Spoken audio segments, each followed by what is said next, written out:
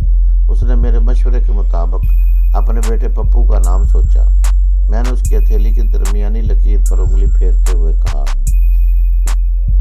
تمہاری یہ لکیر بتا رہی ہے کہ تمہارا بیٹا پپو تم سے چھن گیا ہے۔ وہ شدید حیرانی سے میرا منہ تکنے لگی، پھر وہ اپنے دونوں ہاتھوں سے میرے ہاتھ تھام کر بولی، تمہارا علم سچا ہے۔ اب مجھے یقین ہو گیا ہے کہ ہاتھ کی لکیریں سچ بولتی ہیں۔ خدا کے لیے ان لکیروں کو دیکھ کر بتائیے کہ میرا بیٹا مجھے کب ملے گا اور کیسے ملے گا۔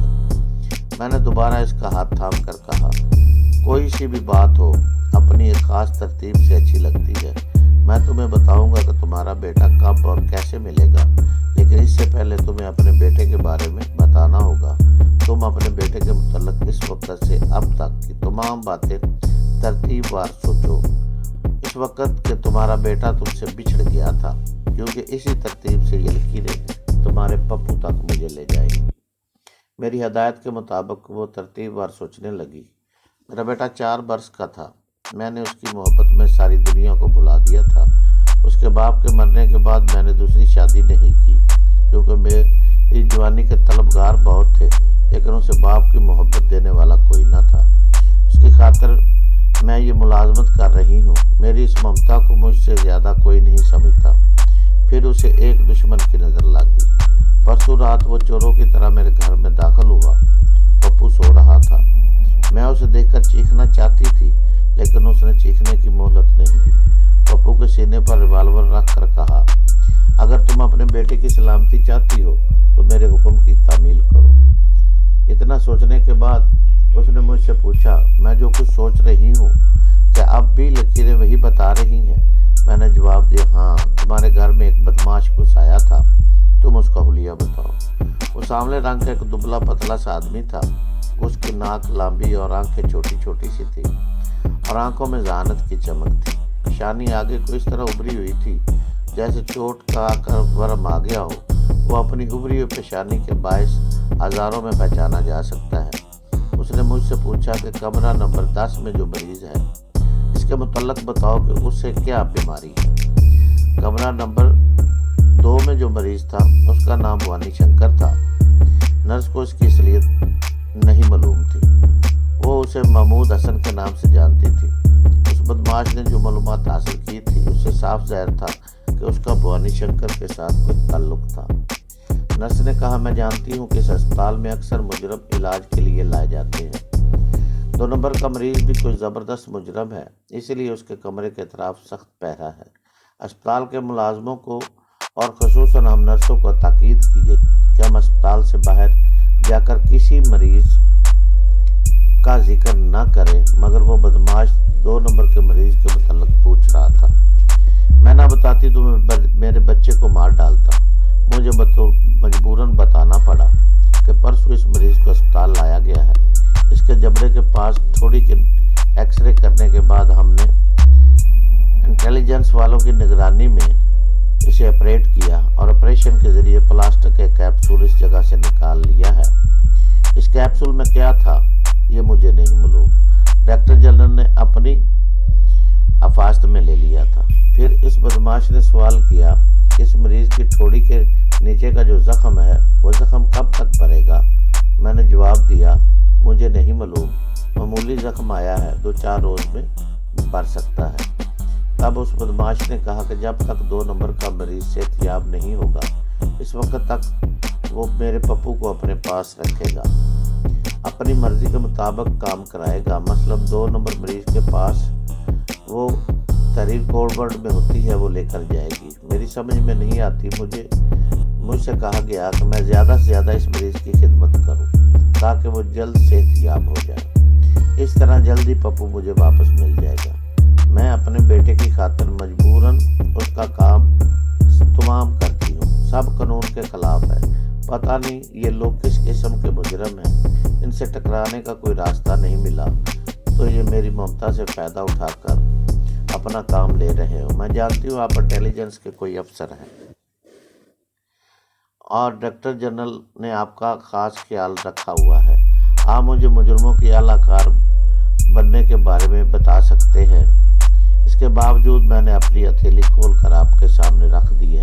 مجھے سزا کا خوف نہیں، میں صرف آپ کے علم سے متاثر ہو کر میں نے یہ کیا ہے کہ آپ اس علم سے میرے بچے کو مجھے واپس دلا دیں یا اس کی حفاظت کر سکیں۔ میں صرف اپنے بچے کا تحفظ چاہتی ہوں۔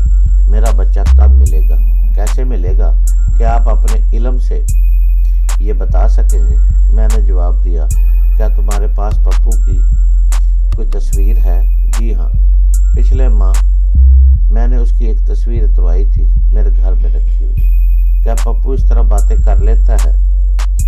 میں یہ سوالات اس لیے کر رہا تھا کہ پپو کی تصویر کے ذریعے خیال خوانی تک پہنچ جاتا اور اس معصوم بچے کی معصوم سوچ کے اندر رہ کر تاکہ وہ کچھ سوچ سکتا تو میں بھی پہنچ جاتا، جو اس بچے کے آس پاس موجود ہوتے اس کے بارے میں معلوم ہو جاتا۔ کیا آپ اخبارات میں میرے بیٹے کی تصویر شائع کروائیں گے؟ نرس نے پوچھا۔ اگر اس طرح ہوا تو وہ میرے بچے کو مار ڈالیں گے۔